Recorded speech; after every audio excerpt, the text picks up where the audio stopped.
So it's been raining lately, and I've had to take my bougainvilleas and put them all inside because, as you can tell, a lot of them are starting to flower, and excessive watering will cause them to drop their leaves and their flowers. So I wanted to do a video on the soil, because that's very important, and also just the watering cycles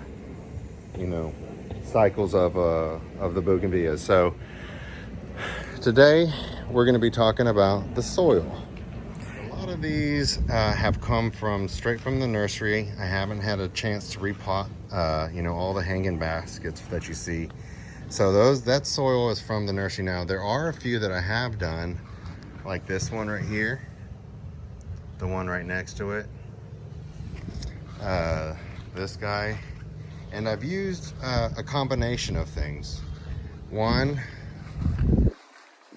sand. This is regular potting soil. This is compost.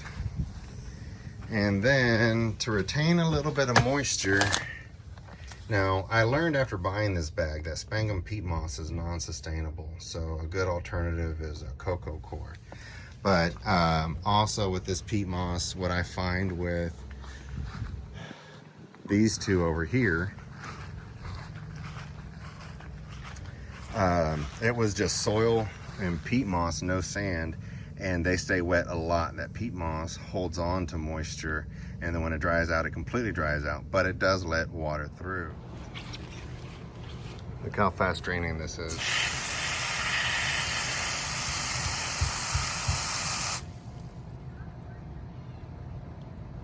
Ideally, that's how fast you want it to drain.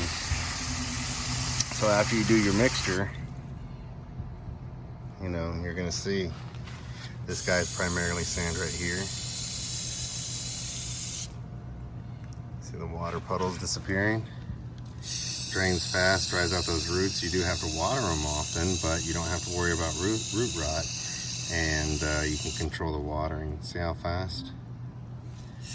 Now I replanted this one. This one came from the nursery like that. So if yours soil mixture drains within seconds, then you got it down.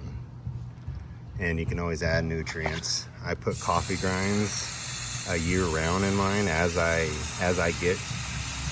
make coffee, I'll save the coffee grinds and put it in there. Put it in each pot, and I just distribute it equally. Now, one of the things about the soil on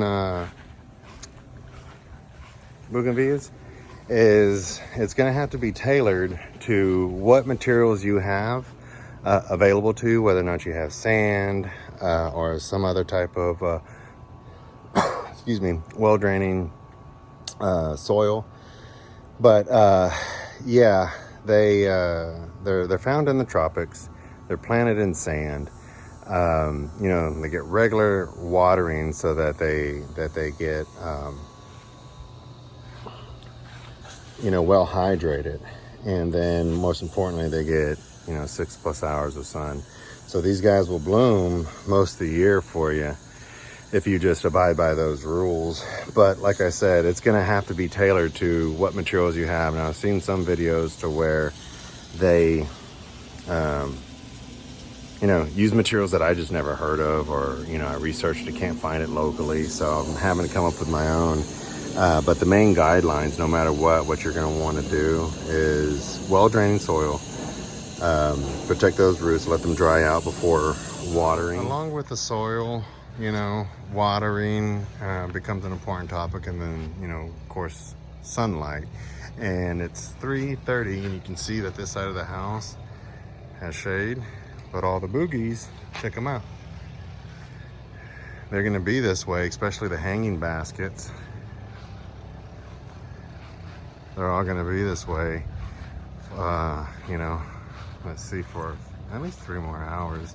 So they get a lot of sun. They love the sun, And then these here on the side, If I didn't cover enough, or if you have additional questions, just give me a shout in the comments. Let me know. Don't forget to like and subscribe. I appreciate that. But other than that, take care. See you next time.